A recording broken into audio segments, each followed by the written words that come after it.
Well, the event is a very serious one. Anytime there is a challenge to the existing order and there is a loss of life, we all have to take the incident very seriously. But behind it, there's an even more important fact, and that is that Kosovo has every right as a government to assert its authority, to be able to take control of critical border points, to control the traffic of commercial goods and services, and be able to be responsible for what happens in its territory.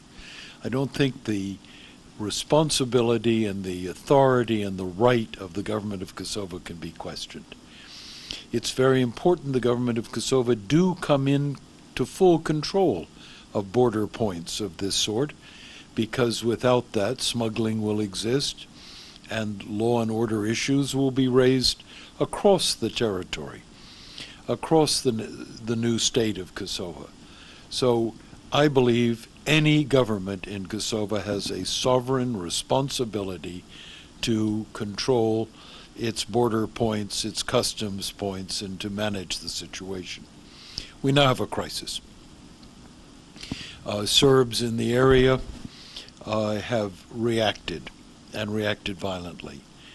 No one likes a crisis, but at the same time, let's take advantage of it and understand that we need to get a resolution.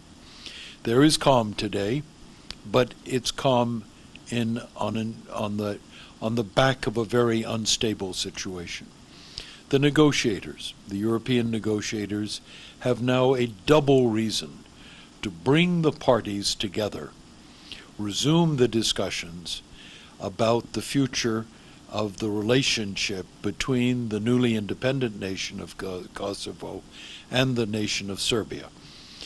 I can't ask, I won't expect, I can ask, but I won't expect the Serbian government to recognize Kosovo, but to live in peace and to recognize the importance of any government to control its territory. This must be an early and immediate objective. So I'd like to think that the parties can come back around the table, push forward by these acts of violence, find common ground in which, at a minimum, the government of Kosovo can exercise its authority over the two border positions. President Tadic said that some people within United States administration are backing up these actions of Kosovo's government, and as well U.S. Ambassador Chris Dale to Kosovo. Well, if President Tadic wants to say that the United States accepts, recognizes the independence of Kosovo, wishes the new state well, is backing the development of its institutions, respects the outcome of an internationally negotiated settlement, the Ahtisaari Plan, which the majority of Europe and a substantial body of opinion, which has been blessed by the World Court. Well, yes, that's true. That's exactly where the United States is. There's no question.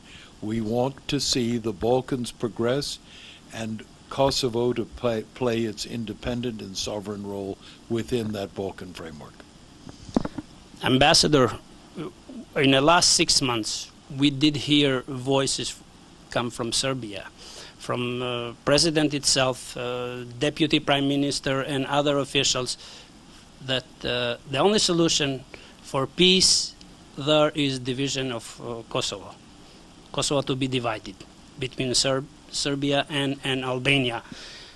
Today, former head of UNMIK in the northern part of Mitrovica, Galucci, supported and backed that as well.